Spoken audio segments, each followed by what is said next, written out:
now refer to the first two columns, everybody. The amount of net income is 279,000. The amount of net income is 279,000. Now, please make corrections. Everybody, net income in the first two columns, on the debit side, the amount is 279,000. You deduct from 597,000, you deduct 318,000. Now the balancing figure is 279,000. So you can make the debit side and the credit side totals equal. Total of the debit and the credit is 597,000. 597,000. Okay? Debit and credit. Now let's go to the net income allocation at the bottom. Allowance for cleaning up operations. Allowance for cleaning up operations is equal to 3,000. That will go to CC.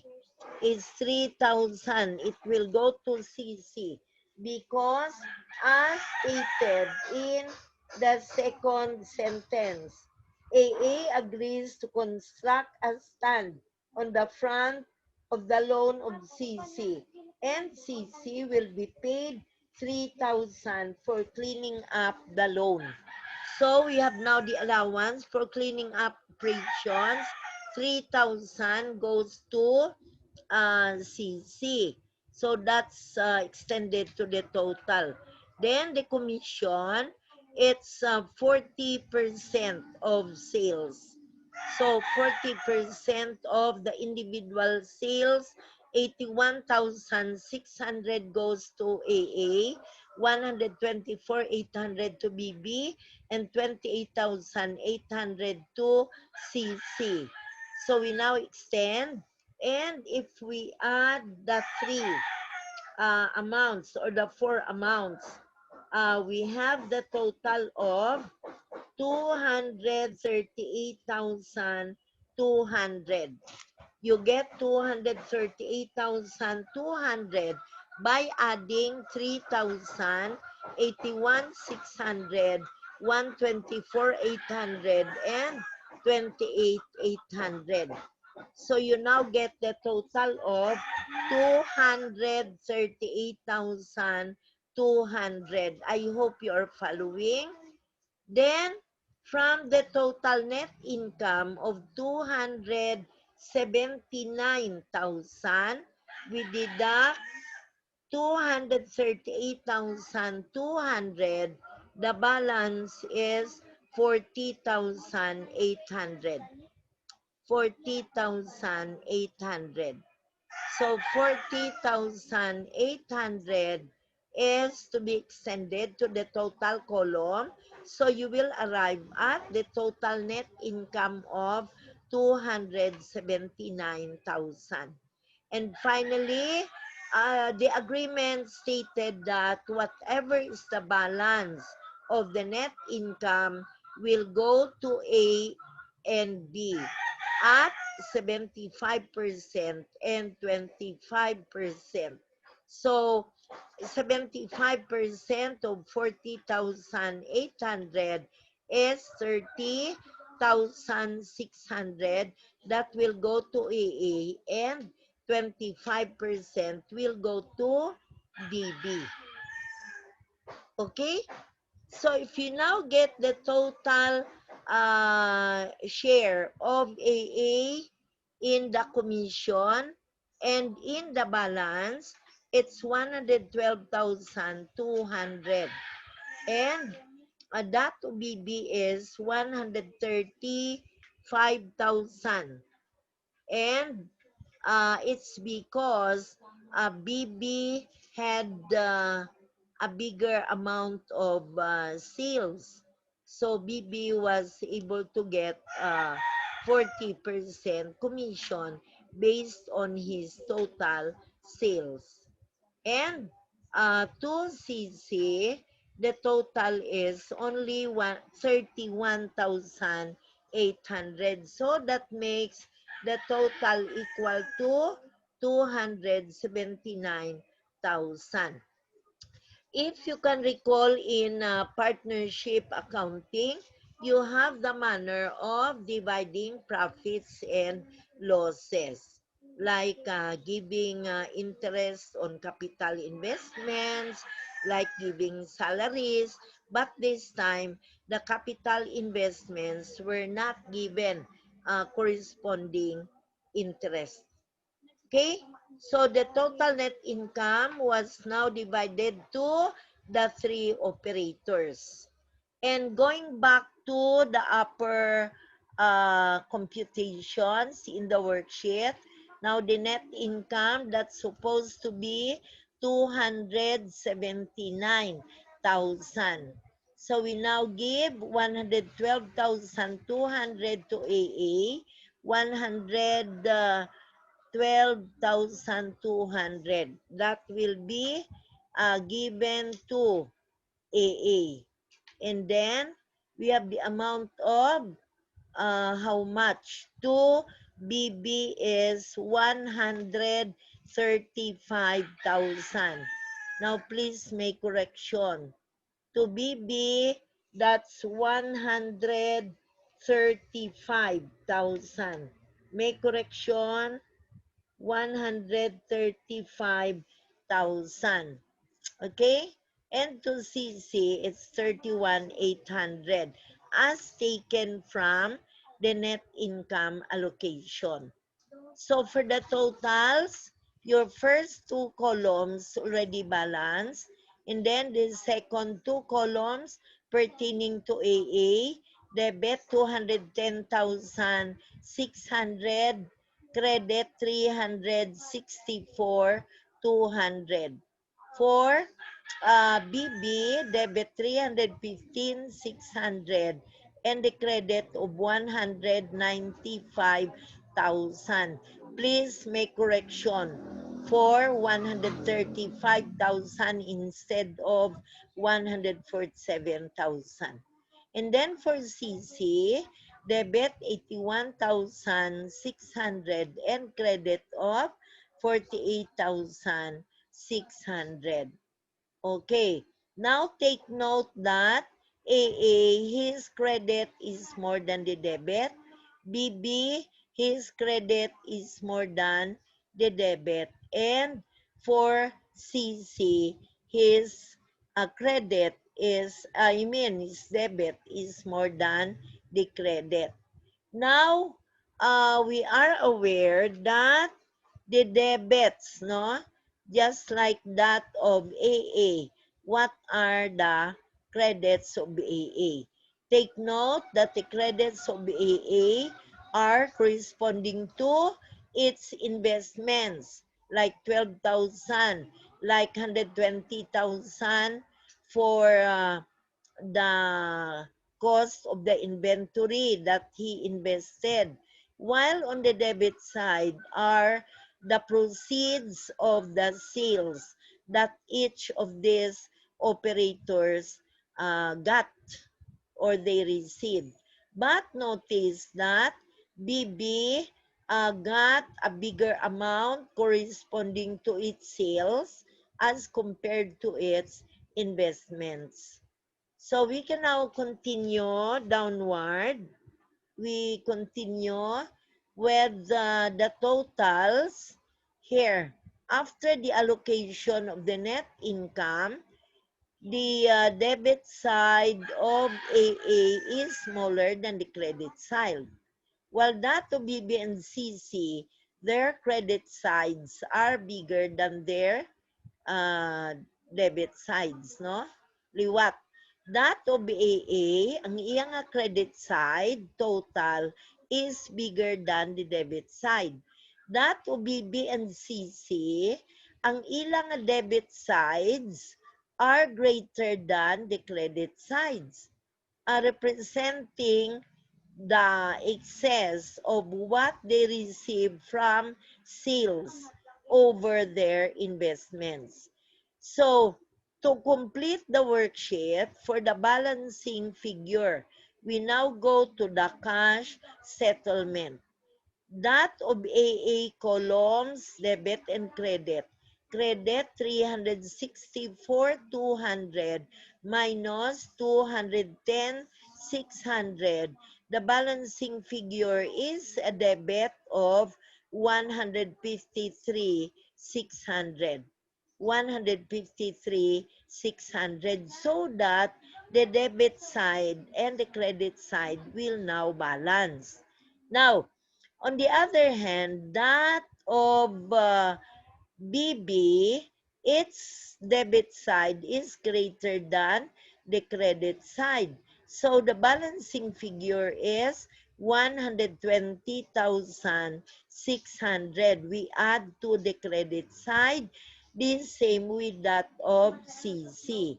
When its debit side is greater than the credit side. So we add the balancing figures for BB and CC are to be added to the credit sides. So, to make the two columns equal.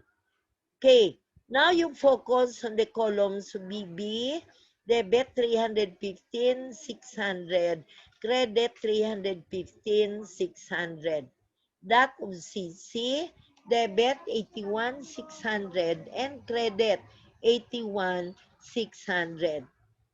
And if we add 120,600 and 33,000, that's equal to 153,600, which is equivalent to the claim of AA.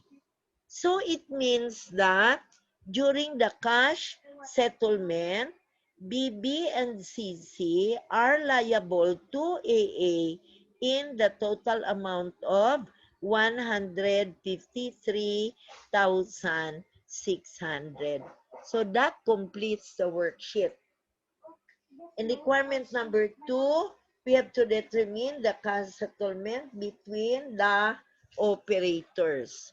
So we have now the cash settlement for our entry in number 2. Debit to AA or AA Capital, 153,600, and credit to BB Capital for 120,600, and credit to CC Capital in order to balance the worksheet. Therefore, BB will pay 120,600 and CC will pay 33,000 to AA as a final settlement.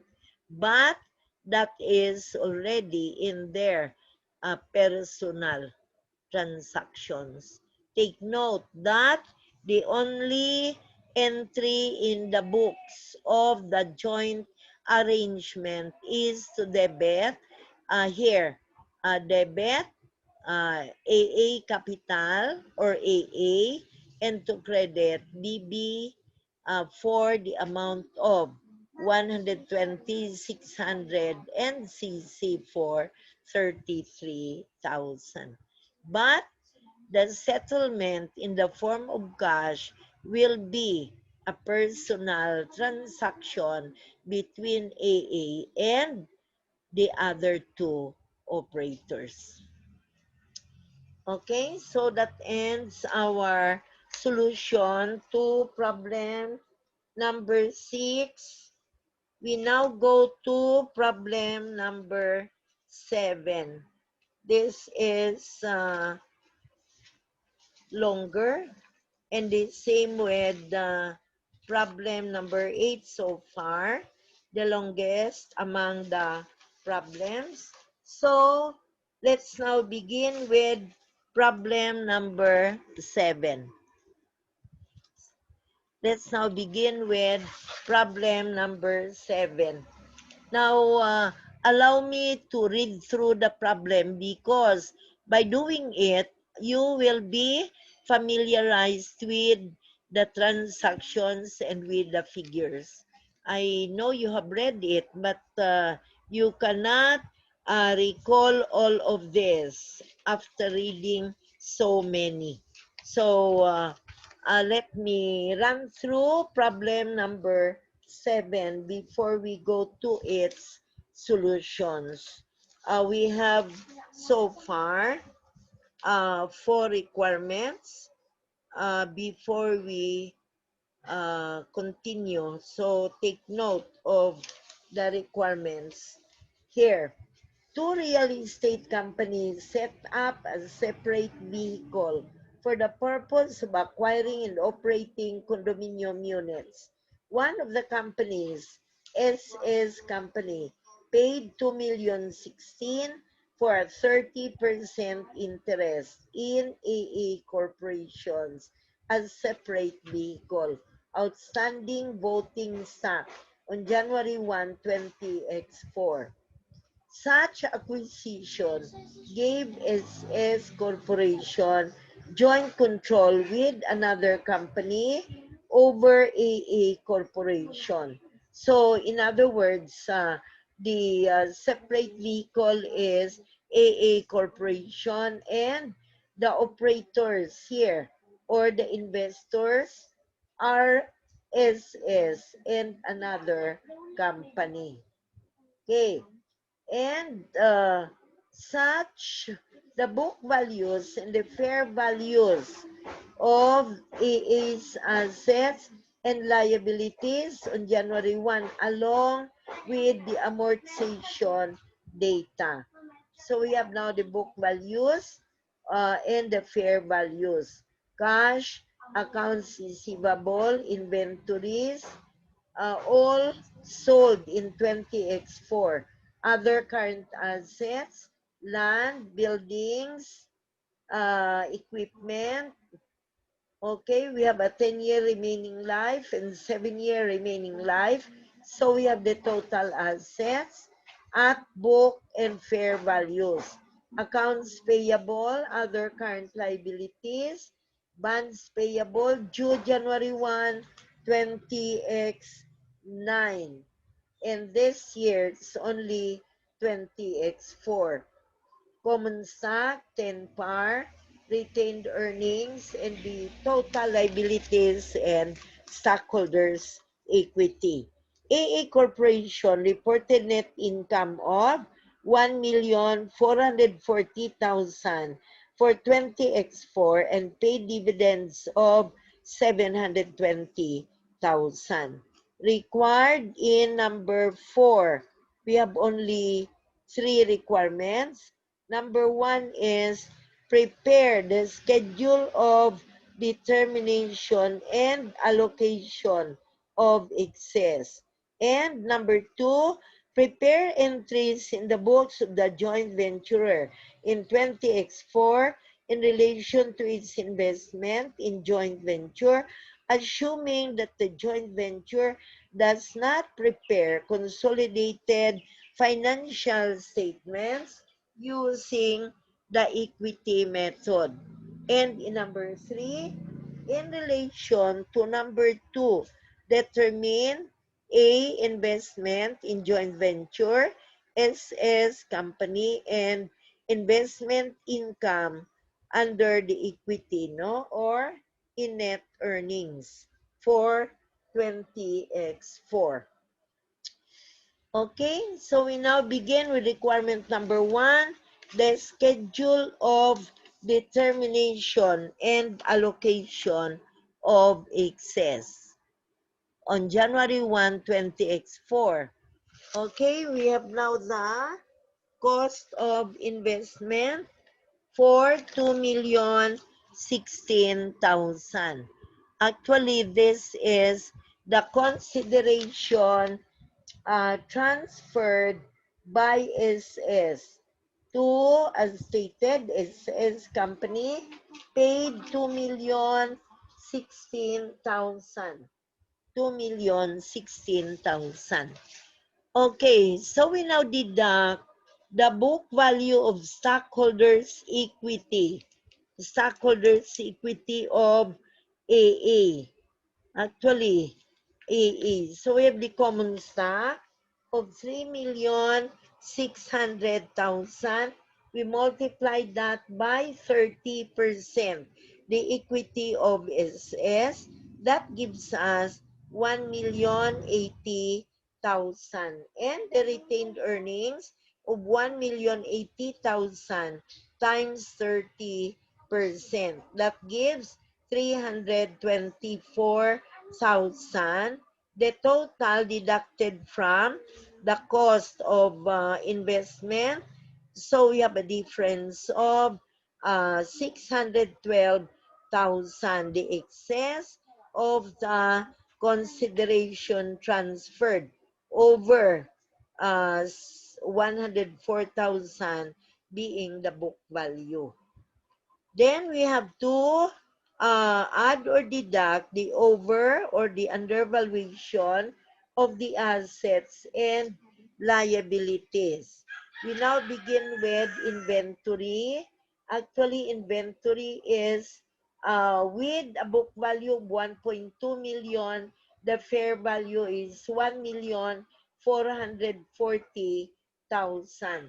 There is a difference of 240,000, and we multiply that by percentage of ownership of 30%.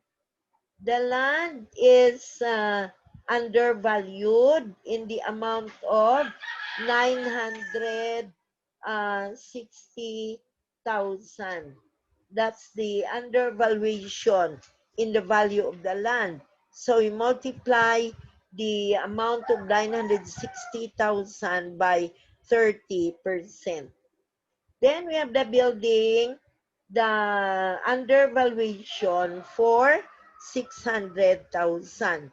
Multiply it by 30%. And with the equipment, there is a decrease in the value of the equipment in the amount of 840,000. That's the decrease in the value of the equipment, and you multiply that by 30%. So you get a negative figure of 252,000. Now, among the liabilities, bonds payable has an increase of here. What's the increase? 120,000. And since this is a liability, the effect is negative. So 120,000. The amount is to be multiplied by 30%. So you get the amount of bonds payable increase is 1,320,000 minus 1,200,000. The increase is 120,000 times 30% is 36,000. Is 36,000. So what are now your increases?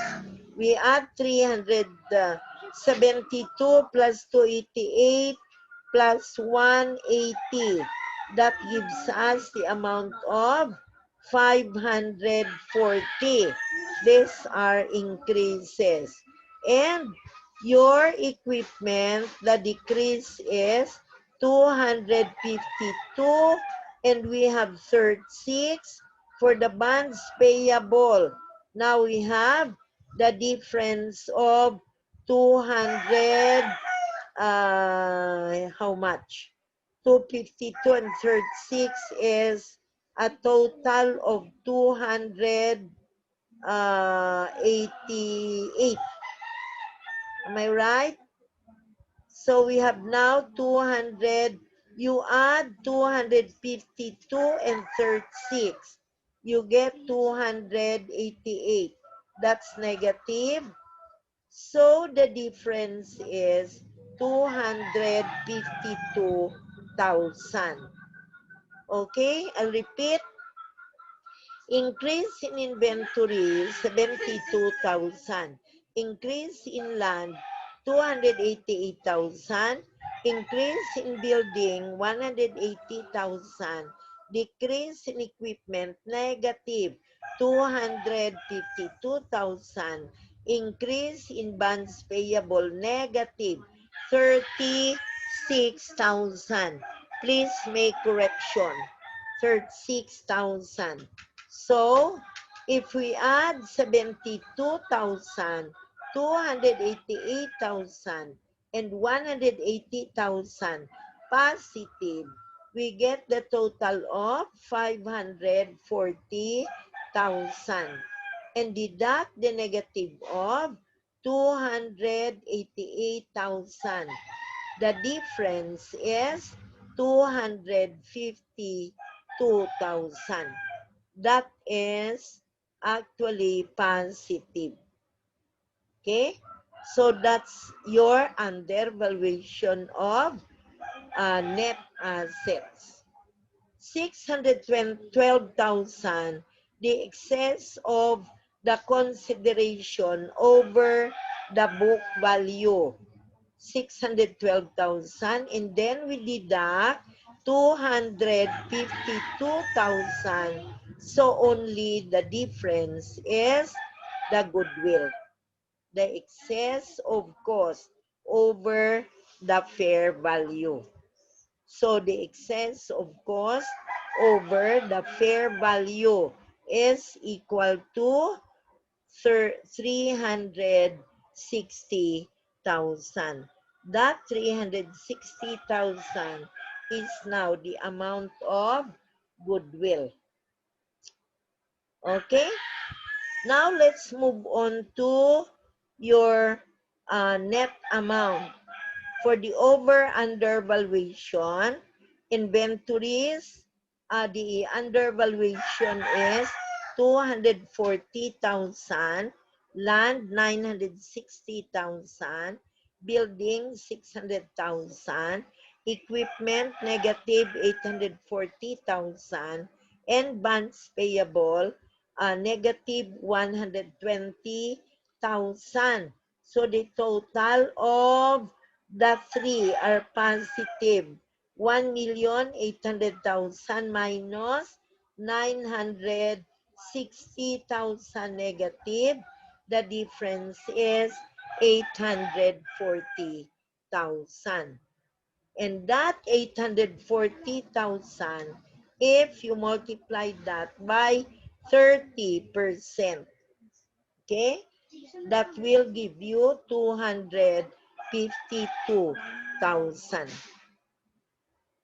Okay, we go to the summary of depreciation and amortization adjustments as follows.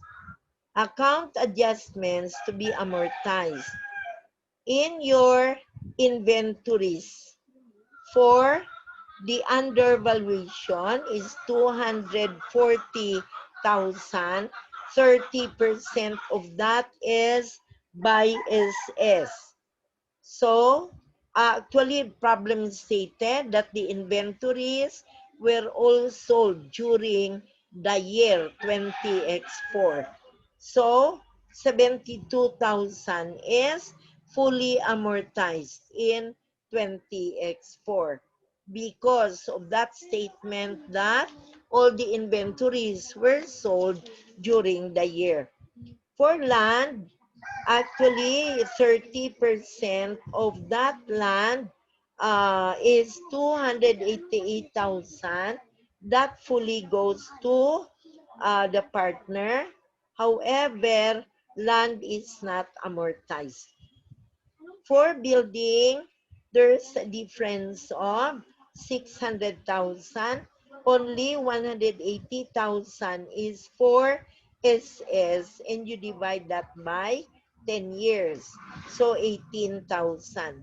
For the equipment, there's a difference of 252,000 negative. Actually, there was an over depreciation, we divide that by a life remaining of 7 years. So every year we have 36,000. 36,000 negative. And for the bonds payable due in 20x9, and this year is only 20x4, so we have remaining life of 5 years. Okay? Remaining life of 5 years, and we divide. Actually, your fair value is greater than the book value. So we have a difference of 36,000 over the life of 5 years. So again, we have negative 7,200. Okay? So what will be your difference? 4 only. Add 72,000, 18,000. That makes 90,000. 90 minus 43,200, or a difference of 46,800. That's your net amortization during the year. Okay? So what is your requirement number 2? For number 7, prepare the entries in the books of the joint venture in 20x4 in relation to its investment in joint venture, assuming that the joint venture does not prepare consolidated financial statements using the equity method. Okay? So what will be our entry now for the investment in joint venture? Now again, we debit to entry number 1, investment in joint venture. AA company is the vehicle. So debit investment in joint venture on January 1, 20x4 for 2,016,000. For 2,016,000 and credit to cash. Prepare entries in the books of the joint venturer in 20x4. And our joint venturer here is SS Company. So let's repeat the entry. Debit to investment in joint venture